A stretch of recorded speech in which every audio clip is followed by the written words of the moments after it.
6. Hello, sexy people.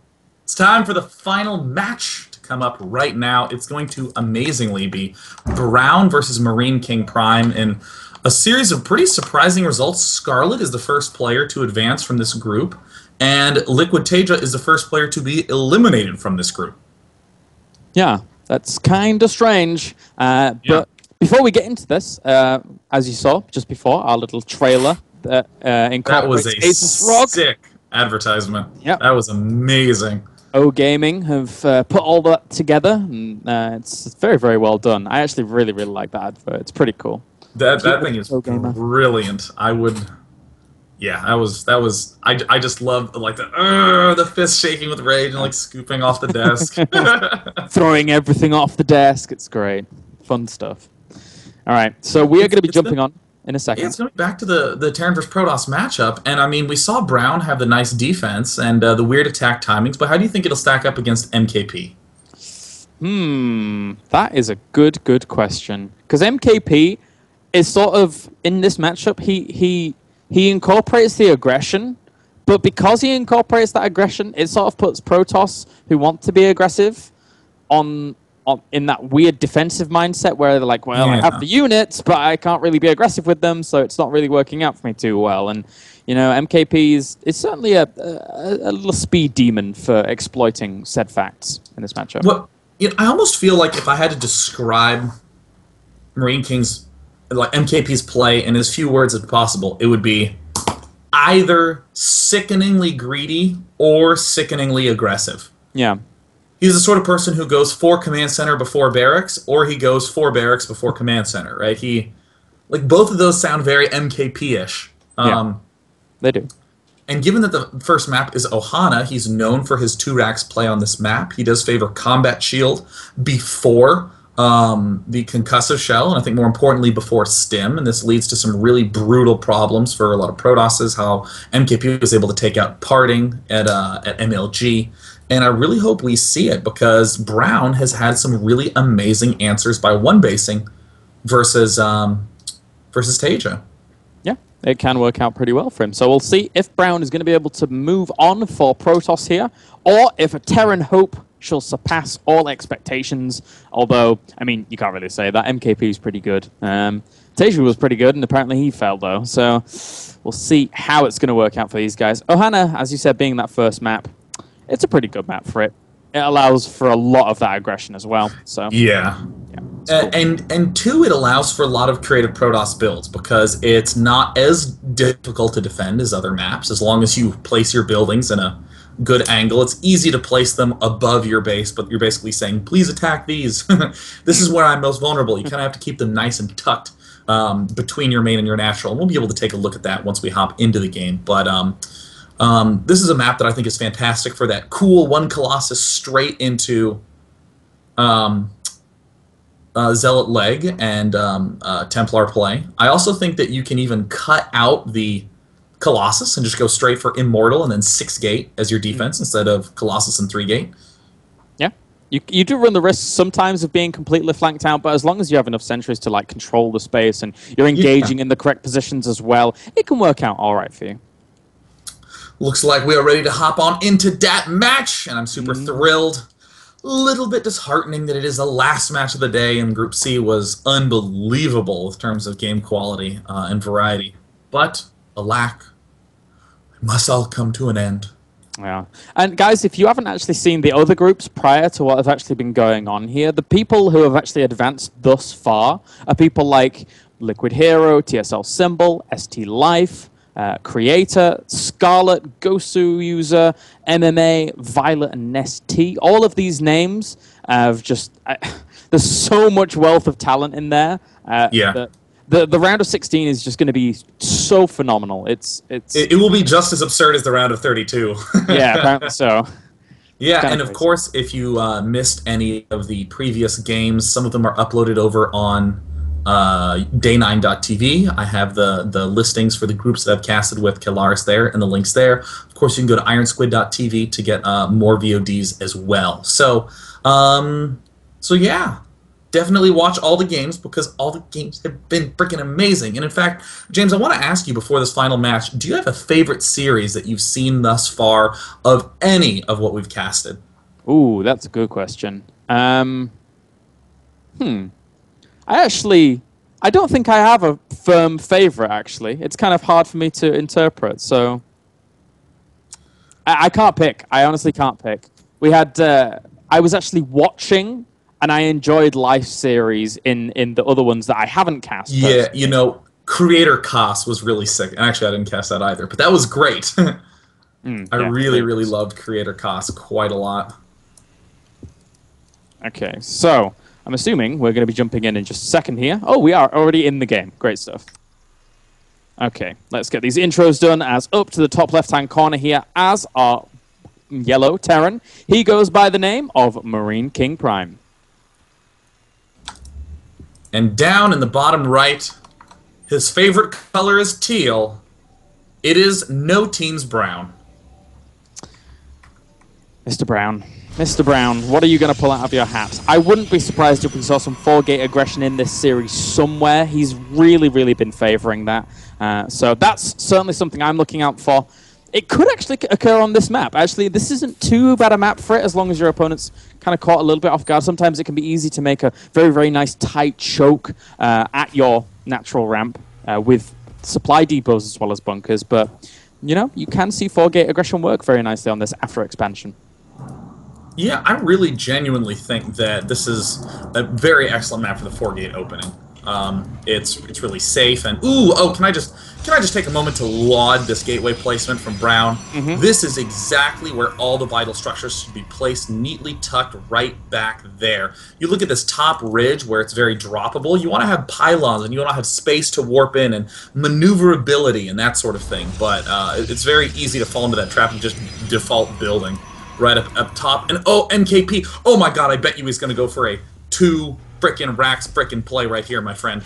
Ooh, and that is pretty brutal for the Protoss to deal with, especially if they're not able to scout it out. So Brown, though, did show tendencies of actually going for Robo before even expansion. So that, in turn, could actually help him out against something like that. If he scouts, well, he has scouted out the wall. So I won't be surprised if Brown plays cautiously here.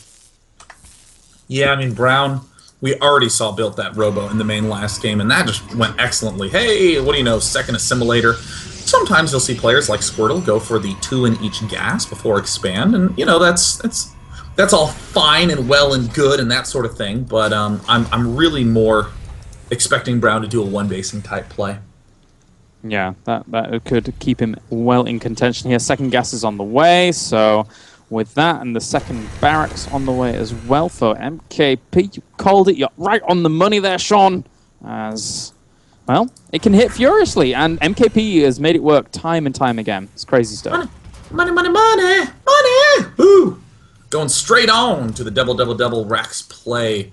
And the thing to note is that MKP is one of the few Terrans alive who does this consistently and makes it work consistently. Once upon a time, it was known as kind of a gimmick play. You know, maybe you catch your opponent off guard a little bit with it, but again, I want to emphasize MarineKing Prime. He's going to be moving out at around 5:45 with 5 Marines and a Marauder, and he will have started the combat shield upgrade, and it's quite potent and tough to deal with. So there goes down the Prober, and you got to be knowing what's up as Brown. Yeah, you've got to be. It's right now, and he's doing a good job as well. He's getting that Robo facility, he's getting the extra gateways behind it, so he's playing that more cautious game, even getting an abundance of sentries here to deal with this. Now this is brilliant. Look at this. He's getting stim, and ordinarily I would say, oh my derp, this is so bad.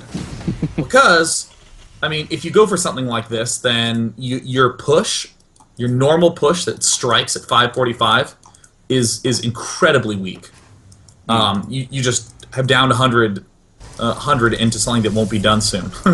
Yeah. However, by rushing for this factory and then following it up by rushing for a starport, MKP is going to end up with that annoying Marine Marauder timing attack, striking at like 7.5 minutes rather than striking at, okay, he's not going to go for medevacs. He's going frickin' tanks, man. You have no idea what's going on, James. He's awesome. Well, I mean, it's interesting how all this 1-1-1.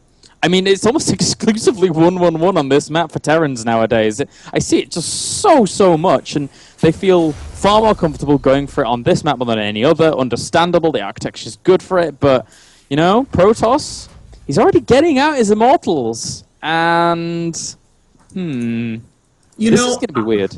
I have mad respect for Brown in this spot. You know, it's so common to fall into that trap of, you know, I have to do what is, quote, standard. I have to do what is the norm. And if I'm one gate expanding and losing on Ohana to 1-1-1s, then damn it, I better just keep practicing and training against that build until I figure it out with my Super Gosu Micro.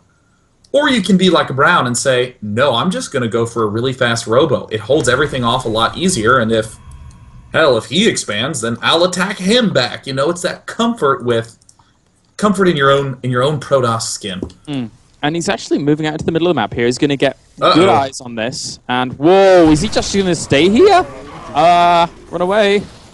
Okay. There's the stem. It's going to have to be another round of force fields if he wants to stay alive. And oh no, he's going to lose the Immortal. Oh, MarineKing Prime. That was a looking nice good so far. And look at this behind this. Brown is doing exactly what he was doing before. He's like, just going to warp in some Zealots, so you're high ground. I'm just going to try and go for that, try and stifle this, but losing that Immortal was huge here. Brown needs to somehow delay with these force fields for so long while these Zealots do the work in the main. I mean, this attack is coming very, very early. And let's see how MarineKing Prime answers. He's rushing up the front.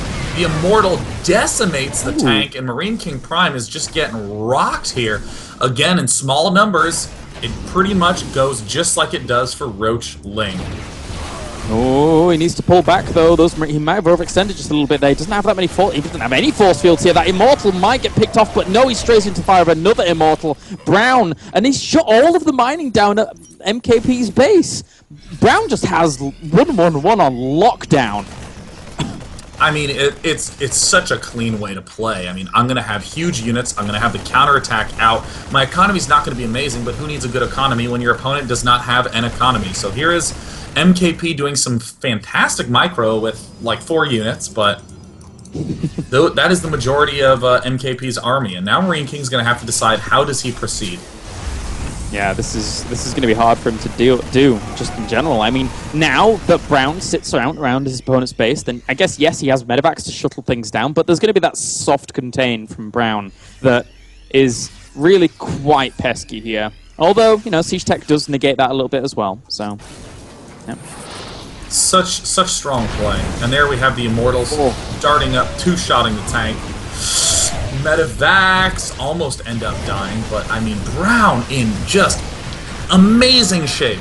Just incredible. This is brilliant. This is very Naniwa-esque even. This large sentry Immortal pressure at the start. Yeah, and there's not really anything that MKP can do about this. He lost his medevacs, he's lost all of his tanks, bar one, and even the Immortal is just straying up now, getting some shots off on that. Barracks alone limits the amount of Marines his opponent can have. The Barracks, in essence, if Brown wants to stick around, it has to move away and then create another add-on if he wants that kind of production. Wow. Wow now, Brown Cow. Look at how well Brown is playing. Taking MarineKing Prime on the trip to Frowntown. Yeah, it's Frowntown. At this point in time, I mean, MKP is just going to be unable to put on pressure at all. He must pull back and defend. And in honesty, I'm thinking back to the start when I was like, oh my god, he's going to be going for this great Marine medevac push. Brown can honestly respond to that Marine medevac push in the same way he responded to the Marine tank push. He can just do these counter warp-ins, and if you're one basing Terran, you cannot deal with even the smallest of counterattacks because so much of your force has to be committed to the front lines. Yeah, this is... I mean, he's 30 supply down right now. He's 12 probes down with Colossi on the way. That's a horrible situation to be in. I mean, if Immortals weren't enough to be annoying against siege tanks, these Colossus are just going to decimate these Marine counts. How do you even begin to recuperate your losses here as MKP? Well, I would surmise that you do not. That is très difficile. And now we see that the Colossus coming out with range, this is bad news bears in every possible way. We see MarineKing, I think, is doing something that is uncharacteristic of Terran, but is going to pan out very, very nicely. He's going Marine Tank. He must go Marine Tank because he's been battered down so much he can't afford to do something like build a whole bunch of barracks. But this is actually going to be an ideal composition against MarineKing, because MarineKing actually does not have a tremendous amount of gateway units. He has mainly robo units, so as long as he can keep those tanks protected back, he will lose considerable marine numbers to the Colossus, but he can pick off the Colossus much easier than he can than with Vikings. That's true. That is true. As for now, yeah, you're right. He doesn't really have too much to tank for those big chunky units in the form of Zealots, etc. But still is very, very far ahead in terms of supply with 10 Zealots, 4 Immortals, and 2 Colossi. This composition is just out of hand here. MarineKing Prime is going to have a hard time defeating this when Brown pushes. But he's going to gear up for it. He's going to use the offensive factory maybe to try and plant himself down a little bit. Oh, no. Oh, no, he's going to get force fielded. Oh my gosh, that was terrifying. He almost missed it. The Colossus now have that thermal lance, so he's going to continue to poke away. He's actually just going to go for it straight away. One of the Immortals leading the charge, queuing up the attacks on those siege tanks, and with the Marines in the back. Immortals. Oh, he doesn't end up targeting the Immortals at all with the Marines, and the tanks being too close to the low ground. MKP gets shoved into the worst position extremely quickly. And there goes the army for MarineKing Prime. Brown shut it down. Welcome to Frowntown, Mr. MKP. Dat Frowntown. GG as for now. Wow. Brown taking a 1-0 lead in this series. Impressive. I mean, again, MarineKing Prime has a really clever, cute, creative build, but Brown doing what is considered the anti-norm. He is not going to be going for the very fast one-gate expand, and that means that MarineKing's build is kind of thrown awry. And certainly you can do something like go for a 2 racks pressure and then pull back upon seeing this, but if you are pre-committing to the tank, and yeah, it turns out poorly. Brown just has a really nice answer with that counterattack pylon. It is a really cool answer, and it's something I haven't seen too much against 1-1-1, but it's working out so well for him. So we will go to a short commercial break here, guys, for the Iron Squid Group C, as after that, we'll move on to game number 2 between MKP and Brown.